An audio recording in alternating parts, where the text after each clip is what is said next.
एवढा बैल धरता येईना.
प्रथम नाव सांगा आपलं.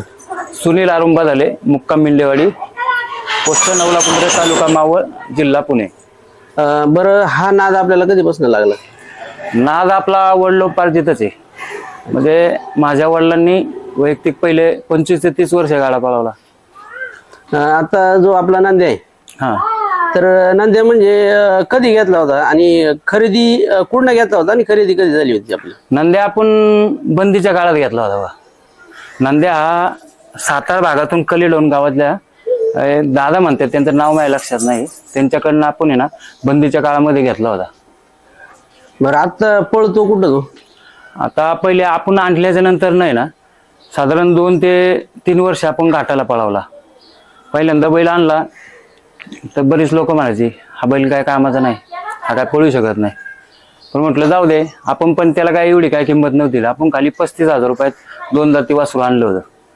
तर मग आपण पहिली रेसल आपलं कुलदैवत खंडोबा, लिंबगावचा खंडोबा, तर तिथं आपण त्याला रेसेलला नेली. रेसेलला नेल्याच गोरा 1 नंबर पळाला होता. त्याच्यानंतर ना आमचे दाजी बाळासाहेब जाधव म्हणून, तर त्यांच्या काही एक पिंट्या म्हणून एक बैल होता, तोही बैल 1 नंबर होता बैल.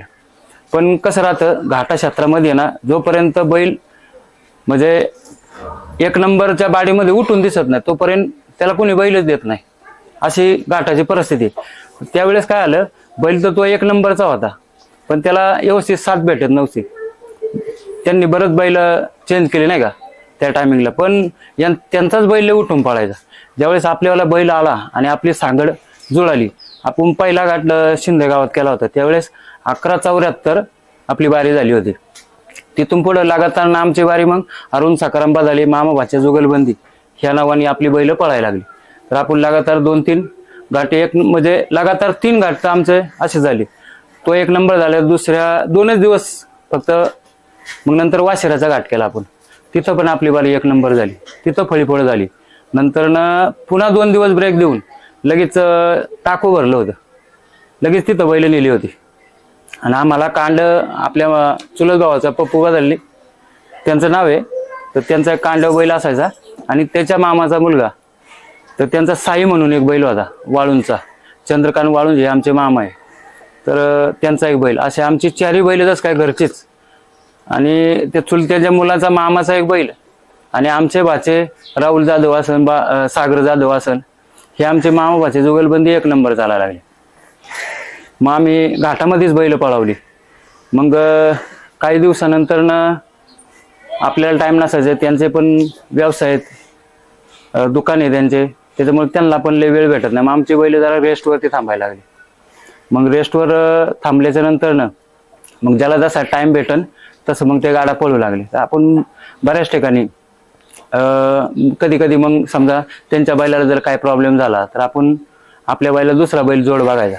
आपल्या बैलाची एक खासियत कसं, तुम्ही जेवढा पळवील तेवढा तो बैल पळायचा. मग बरं आपल्याला पण नाद तर होताच, पण काही टाइम टेबल पण ठेवून नाद करावा लागतो. मग आपण पण काय केलं, जशी आपल्याला सवड भेटन त्या पद्धतीने बैल पळवत गेलो. चांगल्या चांगल्या गाड्यावाल्यांच्या जे बैल आहे त्या बैलांसंग बैल पळाला आपला.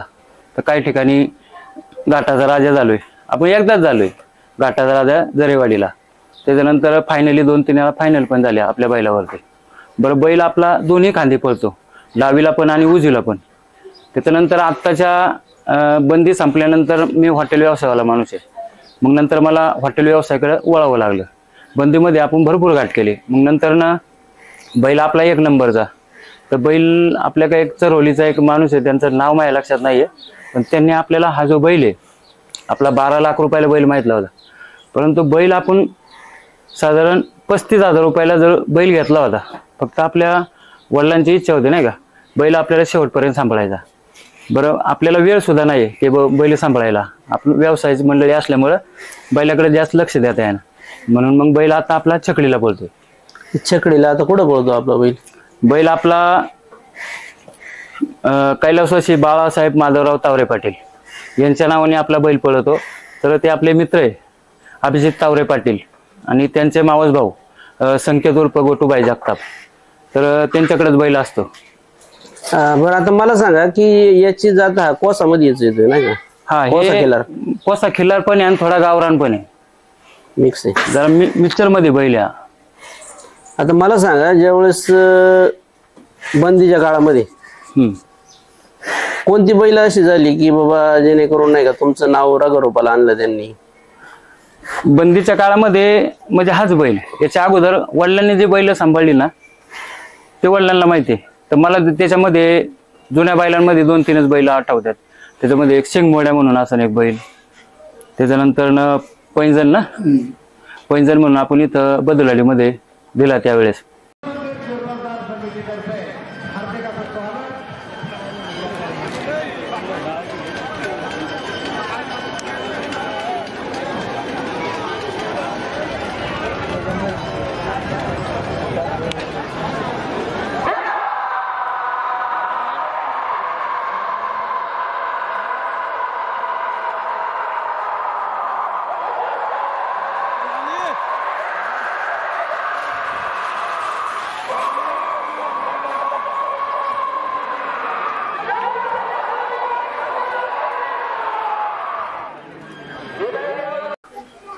आता नांद्या छकडीला पळतोय हो, बारामतीला. बारामती. तर म्हणजे कोणत्या कोणत्या बैलांबरोबर पळवलेलं आहे आपण?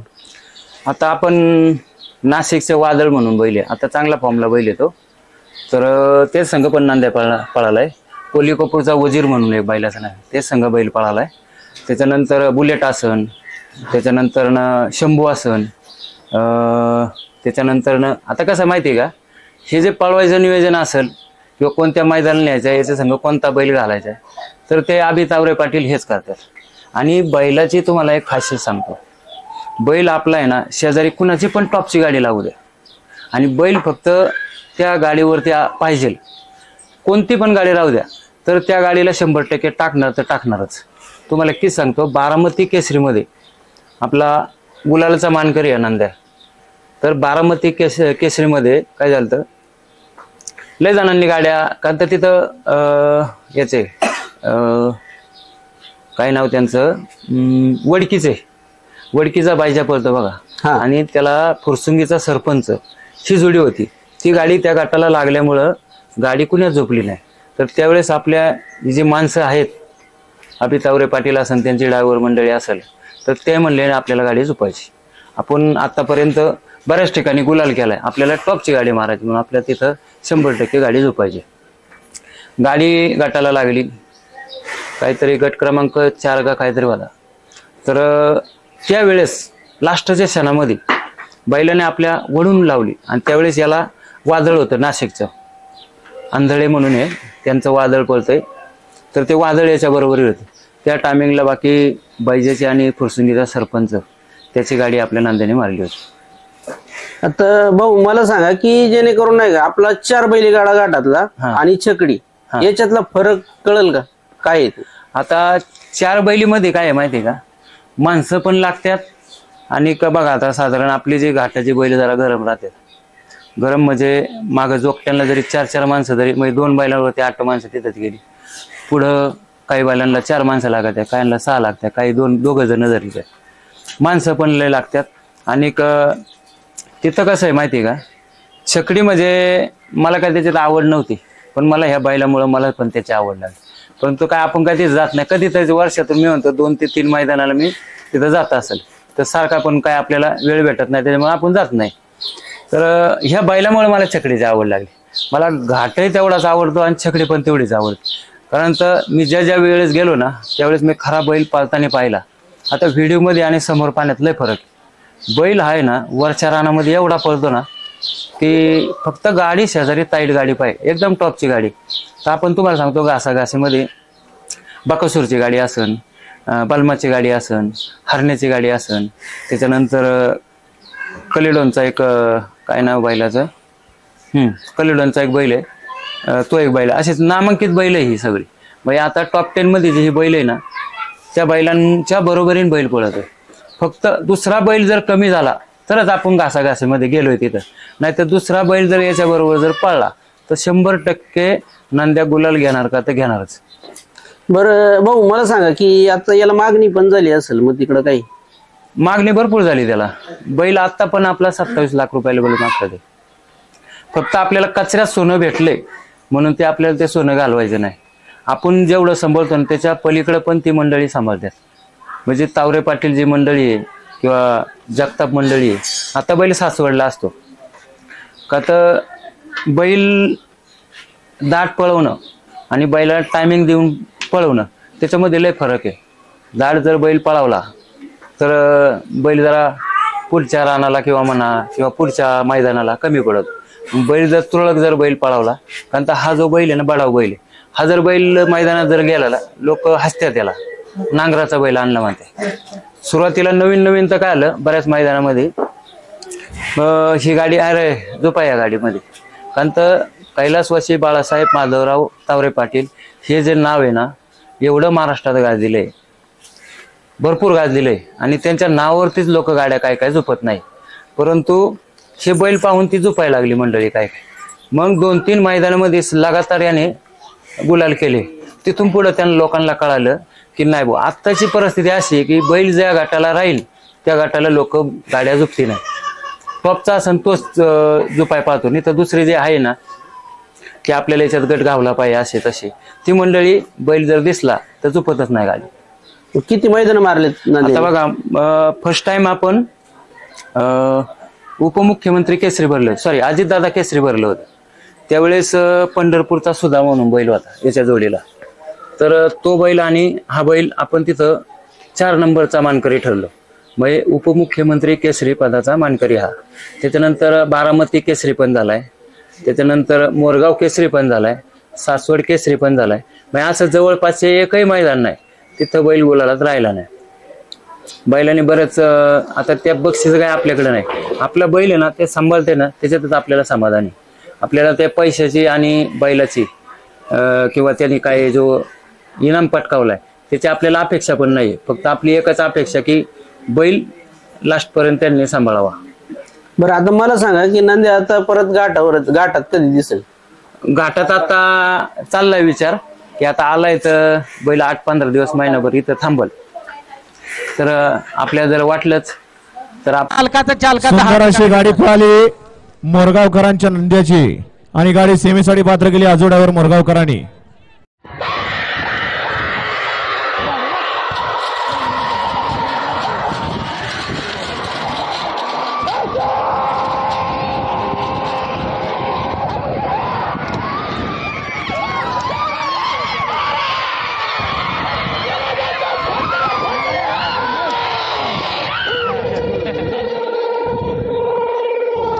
वर खाली 4,000ला 100 कमी असताना आणल्यावरती त्याचा एक घाट इथं उंबरेमध्ये केला, दुसरा घाट भोसरीत केला होता.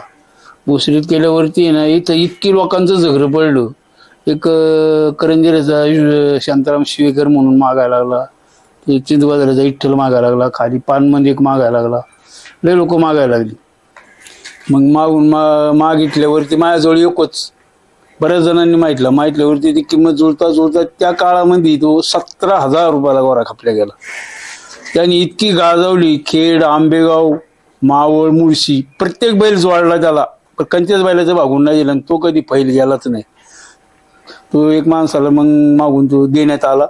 त्याच्यानंतर परत पंढरपूरला गेलो, परत एक म्हैसूर्या होऊन गोरा आणला. परत घरी आवताला एक गोरा होता तो एक आम्हाला खालुंबऱ्याचा तुळवे म्हणून त्यांनी एक म्हैसूर्या दिला होता. त्यांची परत सांगड बसली होती. 2 नंबरची वारी ती काढायची, कधी 1 नंबरची काढायची. तो म्हैसूर्या जर पळाला तर 1 नंबरची वारी निघायची, म्हैसूर्या लूज झाला का 2 नंबरची वारी निघायची. त्याच्यात पण बरेच वर्षे काढली. बरं आता काका मला सांगा की आत्ताची जी पद्धत आहे आणि जुनी जी पद्धत होती तुमच्या याच्यात, तर त्या पद्धतीमध्ये आता काय नेमका फरक दिसतोय तुम्हाला? आता म्हणजे जास्त खर्च, त्यावेळेला खर्च नव्हता एवढा. त्यावेळेला आता इथून पाईटपर्यंत म्हणलं तरी पायाने जाऊ शकत होतो, उमऱ्याला जाऊ शकत होतो. इकडे बोरदाराने वनवडी फिनवडी असे जवळची गाव आसकडे भिसकडे ही सगळी पाय करीत होती. त्यावेळेला झटून लोक होती. आता गाडी असेल तर लोक येतात, शिवाय बैलांना एक गाडी, माणसाला एक गाडी. बरं हा गोंधळ वाढला. दुसरी गोष्ट आहे जरा व्यवसायाच्या मागं वळाल्यामुळं थोडा हा थांबावला गोंधळ. अजूनही पण जाऊ शकतो नाही असं नाही. आता उन्हाळ्यात भरपूर ठिकाणी गेलो, एक घेऊन गेलोच. आणि एक गोठ्याला स्वाभा म्हणून आम्हाला ते पहिल्यापासून नादी, एक तरी बैल किंवा 2 तरी बैल गोठ्यात तर पाहिजे म्हणजे पाहिजे असं ते एक वळणच पडलं आम्हाला. तिथं नाही गेलं तर आम्हाला वाटतं आमचं काहीतरी हरवलंय, आम्हाला काहीच नाही आमच्याजवळ असं. त्यामुळं आम्हाला ते एक नाद लागून गेला त्याचा. बरं आता जी नवीन पिढी या क्षेत्रामध्ये वळती, तर तुम्हाला इथपर्यंत पोहोचायला किती दिवस लागले आणि किती परिकष्ट केलेत तुम्ही? आम्ही भरपूर केले. आताची पिढी पटकनी पोहोचती कशी का, आता तर वारत असे त्या काळामध्ये जुळवायला लय अवघड होतं. आणि दुसरी गोष्ट का घ्यायला धारिष्ट करणार पण लय अवघड होतं. मी कुठल्यावर जवळ आतापर्यंत 40 ते 50 गोरा मी आणून इथं बनवून परत वापल्या गेलेला आहे. नाही पळवता येत ना वापायचा. बरं नाद करायला जर सावडीवाला भेटला तर नाद बिन करायचा, नाही भेटला तर आपला घरात योग तरी ठेवायचा, मी ठेवायचाच. पण आता मला सांगा, ह्या आता म्हैसूरवरनं गाड्या येतात व्यापाऱ्यांच्या, काही आता तरुण जी मुलं आहेत ही काय करतात, गे 1 लाखाला गे 1.5 लाखाला तर बैल पळतात, वासरं पळतात, पण ती काही कारणास्तव परत रिवर्स होतात. तर त्यांना म्हणजे तुम्ही काय मार्गदर्शन करशाल? मार्गदर्शन आणि कसं काय करावं म्हणून? मार्गदर्शन एकच की त्यांना कमी वयात जास्त पाळवल्यामुळे ती मग मुलं रिवर्स होते. त्यांना जर भरपूर त्यांची वय होऊन दिली, दात लावायच्या हिसाबात आला तर तो कधीच रिवर्स होऊ शकत नाही. पण तुम्ही आजच असताना 4-4, 8-8 घाटे जर काढले तर मागून त्याचा मग आप जातो. आता हाच गोरा आमच्या जवळी, त्याला अजून दात बिन लावलं नाही, पण खाली 2च घाट करून बैठले. आम्हाला पटला आणि म्हणलो आम्हालाच ठेवायचं, नाही द्यायचा कोणाला. हा कुणाकडनं घेतला होता काय? हा मोरगाव मधूनच आणलेला आहे. काय किमतीला आणला होता तो आपल्याला असंच भेटलं. आणि कुठं पळवलाय कुठं म्हणजे तो आपण सुरुवातीला कांड्यावर पळावला त्याला. तर कांड्यात काय त्याला काय एवढं जमलं नाही, जरा बुजत पळाला. ज्या वेळेस आपण जोगटामध्ये टाकला चांगला 4 जाती बैला बरोबर, पण त्याला स्पीडच एवढे ते कंट्रोल नाही होत त्याला. आणि त्यावेळेस त्याची तब्येत एवढी खास नव्हती. आता बऱ्यापैकी चांगला झालाय. आता मी याच्याबरोबर नांद्याबरोबर त्याला फेरा देणार. आता बैल पोळा झाल्याच्या नंतर आम्ही काय करतो, या पित्र पंधरवड्यामध्ये बैल काय झुंपत नाही. बैल आता हा बैल पोळा संपल्याच्या नंतर ना, मग 2 तारखेच्या नंतर ना काय कुठं भरलेला घाट भेटेल तिथं बैल तुम्हाला पळताना दिसेल. आता मला सांगा की जेणेकरून आता बैल आपला म्हणजे घाटात पण पळवणार आणि तिकडे चकडीला पण पळवणार का? हो, आता मग कसं बैल ज्या वेळेस इकडे येतो ना ते आपण 2-4 घाट करतो आपल्या सवडीनुसार. आणि मग नंतर आपली हाऊस झाली तर मग आपण पुन्हा तिकडे बैल पाठवून देतो. आता मध्यंतरी बैल मागल्या दिवाळीला आला होता. तर इथं महान भारत केसरी भरली होती, त्या टायमिंगला बैल आला होता. आणि एक लक्ष्मीपूजन पण होतं. आम्ही लक्ष्मीपूजन आणि बैलपोळा ह्या 2 दिवशी 100% बैल पूजणार आणि पूजतोच. म्हणजे आपली एक महाराष्ट्राची संस्कृतीच आहे. मग महान भारत केसरीसाठी बैल आला होता. मग 4-8 दिवस बैलांनी रेस्ट केली आणि त्याच्यानंतर आपण गेलो तर आपल्या बैला संघ राजू जवळेकर, तर त्यांचा काशी आणि आपला बैल असं आपण गाठाला गाडी लावली होती. ती गाडी पास झाली का कसं? नाही, जरा गाडी बाहेरनं लागली. म्हणजे 1 नंबर फाटीव गाडी लागली. आणि त्यातल्या त्यात काय झालं, गाडी 1 नंबरला लागली ना कधी पण किंचित एखादी गाडी किंवा बैल असे तीच लागतात गटाला, नाही तर शक्यतो कडेच्या गाडीला गट गवतच नाही. मला सांगा की नद्या पब्लिकनी जास्त पळतो का आतनं जास्त पळतो? नंद्या आतनं आणि बैलावरती जास्त पळतो. बैल कोणता पण राहू द्या, कोणता पण टॉपचा बैल राहू द्या, फक्त बैल जेवढा टॉपचा आणि त्याच्या बाजूला जर का नंद्या असेल तर 100% बैल निकाल घेणार. तो नाही काय तर पायथरीट मध्ये टाकतो. त्या जी पुढं फाटी राहते ना त्या फाटी 100% तो त्याचा पाय टाकणार म्हणजे टाकणार. आपल्या काही व्हिडिओ पण आहे की तो कशा प्रकारे निकाल घेतो, गाडीवरती बैल कसा पळतो, ते काय व्हिडिओ येत नाही, मी तुम्हाला दाखवतो. आता हे बाजूला वासरू तर याचं भवितव्य कसं बघणार आहे तुम्ही? घाटामध्ये की चकडीवर? नाही, आता हे जे वासरू आहे ना आपल्याला तावरे पाटलांनी दिलं होतं की म्हणले सेट तुम्ही हे वस्तू घेऊन जा, 1 नंबर पाळणार. तर मग ही वस्तू आली ना तर पार वाया गेली होती. याला म्हणजे जन्मताच लंपी होता म्हणून त्याचं नाव पण आम्ही लंपीच ठेवले. तर त्याला लंपी होता ना तर पूर्ण खराब झालं होतं वासरू. तर त्याला तयार करून 1-2 रेसेल मारून आपल्या लक्षात आलं की हे वासरू 100% पाळणार म्हणून आपण ते ठेवले. आता जरा त्याचं कसं जरा आडगे पडे त्याचे, तर त्याला सरळ करून जर पळावला तर 100% वासरू हे 1 नंबर बारीमध्ये पाळणार. आता मला सांगा की जेणेकरून नाही का आता नवीनच प्रथा निघाली, लिंबू मिरची याच्यावरती बैल पळतो का? नाही, त्याच्यावर आपली श्रद्धा पण नाहीये. आणि तसं जर करून आहे ना, जर एखाद्याची बैल जर पडली तर अशी लोक सीमेवरती पाठवली असते की तिकडे लिंबू मिरची मारा, तिकडले कैदी गेले पाहिजे. आपल्या राज्यामध्ये म्हणा, महाराष्ट्रामध्ये किंवा देशामध्ये फिरकलेच नाही, अशी मंडळी तिथं सीमेवरती उभी करायला पाहिजे. असं जर असतं तर ह्या गोष्टी शक्य झाल्या असत्या. पण तसं काही नाहीच आहे. कुणी काही करा किंवा पहा तसं नाही. ज्याच्या बैलाच्या अंगात धमक आहे तोच बैल पोहोचतो. बरं, बैल असा नुसता पळत नाही, त्याला खाद्य पण चांगल्या प्रतीचे दिले, त्याचा व्यायाम चांगला करून घेतला, त्याचं संगोपन जर चांगलं केलं तर तो बैल 100% पाळणार. बरं, बैल पण त्या ताकदीचा आणि त्याच्यात तेवढी दमक पाहिजे. नाही तर कोणता पण बैल आणला आणि त्याला नुसतं खायला घातलं तो बैल पाळणार नाही. आता मला सांगा की बैलाचं घेताना बॉडी टेक्चर काय बघून घेतलं पाहिजे वासराचं? तुम्ही आता समजा ही जे नवीन पोरं येत आहेत, नवीन लोक जे एंटर करतात याच्यामध्ये नवीन पोरं, तर त्यांनी त्यांचं बॉडी लँग्वेज काय पाहिजे, कसं बघितलं पाहिजे? कोण घेताना माझ्या म्हणण्याने तरी शिंगाला तो खाली तळात गाजराच पाहिजे. भले टोकाला काळा असेल तरी चालेल, घाटाच्या बैलाचं बोलतोय मी. कारण तर खाली गाजऱ्या शिंगाचा आणि वरती टोकाला जरी काळा असला ती बैल 100% फेल जात नाही. आपल्या भागामध्ये म्हणजे घाटामध्ये ना काजळी खिलार हा जो बैल आहे तो पळतच नाही.